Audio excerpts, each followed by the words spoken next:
En 1664, Marie-Françoise de Buffon, qui attend un heureux événement, est comme toutes les futures mamans, impatiente de connaître son avenir.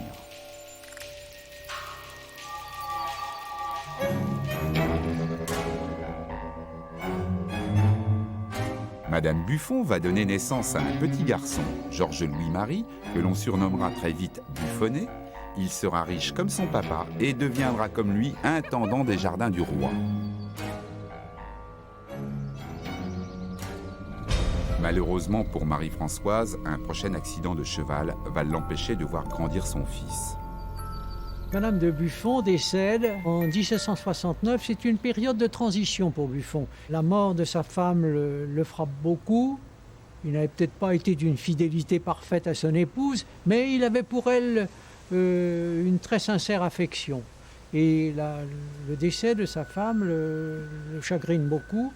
Et dans cet état d'esprit, il fonde en 1769 cet établissement extraordinaire des forges de Buffon. Il dérive un cours d'eau pour se donner l'énergie hydraulique et il construit une véritable usine. Les travaux vont durer plusieurs années. Une usine qui finira par occuper, au moment où les fourneaux sont en activité, près de 400 journaliers. Il produit du fer en barre, en plaques, qu'il revend. Mais ce qui l'intéresse surtout, c'est que ces forges sont pour lui un laboratoire. Et là, il va poursuivre des expériences.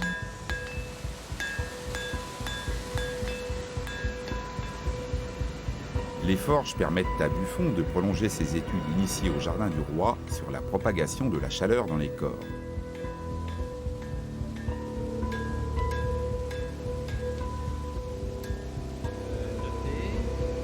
Nous allons porter à incandescence des boulets de 4, de 6 et de 8. Et nous allons constater le temps de... La série d'expériences porte sur des boulets de fer de différents diamètres chauffés à blanc. Buffon cherche à vérifier que les boulets ne refroidissent pas proportionnellement à leur taille. La difficulté pratique est de ne pas pouvoir utiliser de thermomètre qui n'existe pas encore pour les températures élevées. Buffon a imaginé une méthode de mesure tout à fait personnelle.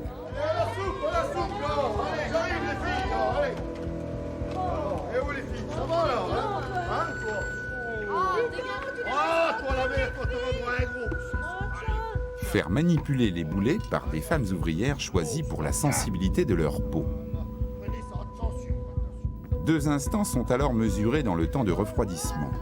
Un premier instant entre l'incandescence et celui où le boulet cesse de brûler, on peut alors le toucher et le tenir dans la main pendant 1 seconde. Et un autre lorsque le boulet est complètement refroidi. Pour Buffonnet, le spectacle des forges est devenu à ce point fascinant que sa gouvernante lui impose de rester à l'écart. Pourquoi étudier le refroidissement de boulets en fer ? En vérité, Buffon réfléchit depuis longtemps au temps qu'aurait pu mettre le globe terrestre à refroidir depuis sa création. Ah, ça y est, bon.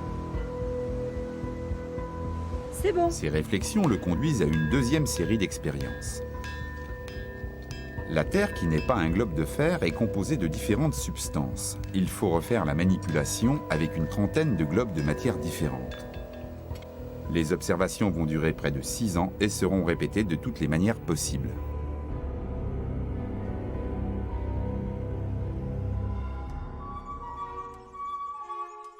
Malgré ce travail monumental dans les forges, Buffon arrive à trouver le temps nécessaire pour travailler à l'édition de l'Histoire naturelle des oiseaux.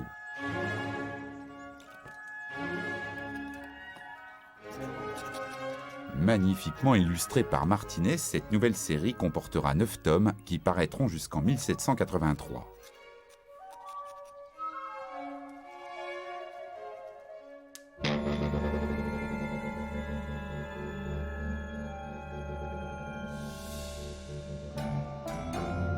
En 1771, pendant la rédaction des Oiseaux, Buffon tombe gravement malade d'un abcès aux intestins.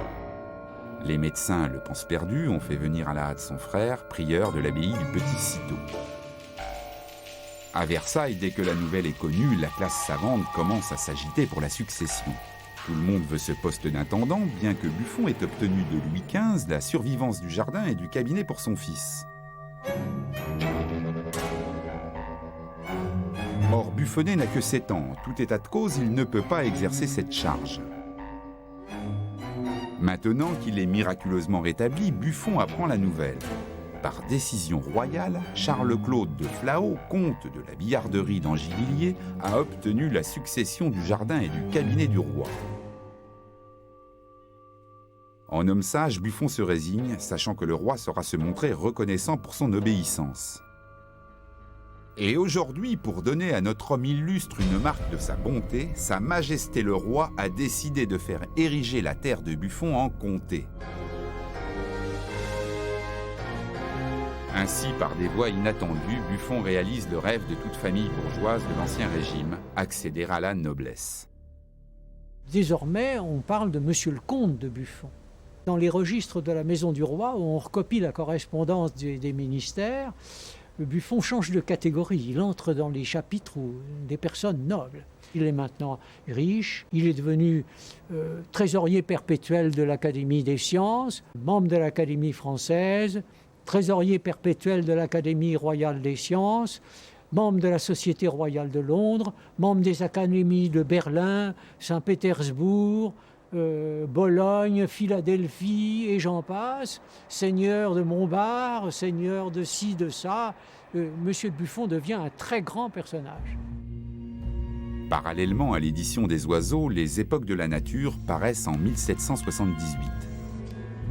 Buffon y reprend un thème favori, celui de la formation de la terre, et publie les résultats de ses recherches initiées aux forges.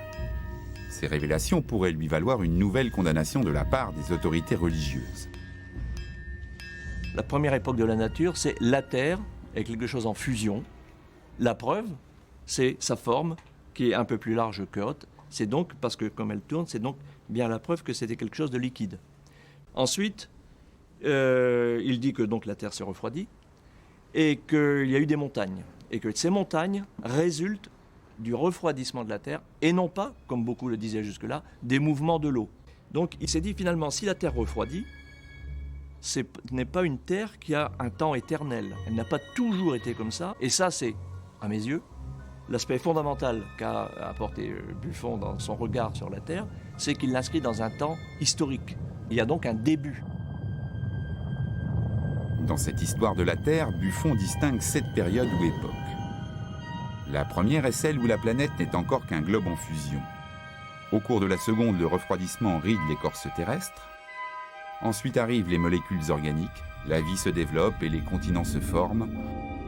Enfin, à la 7e période, l'homme apparaît. Buffon ose avancer un âge pour la Terre. Il publie la durée de 75 000 ans, ce qui est toujours mis en parallèle ou en opposition avec les 6 000 ans qui étaient accordés traditionnellement par la théologie.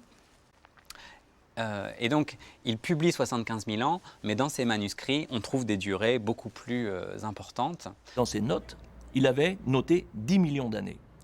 On n'est plus là en dizaines de milliers d'années, on est en millions d'années. Il y a un pas gigantesque au niveau conceptuel qui intervient. Et ça, je crois qu'on ne le souligne pas assez.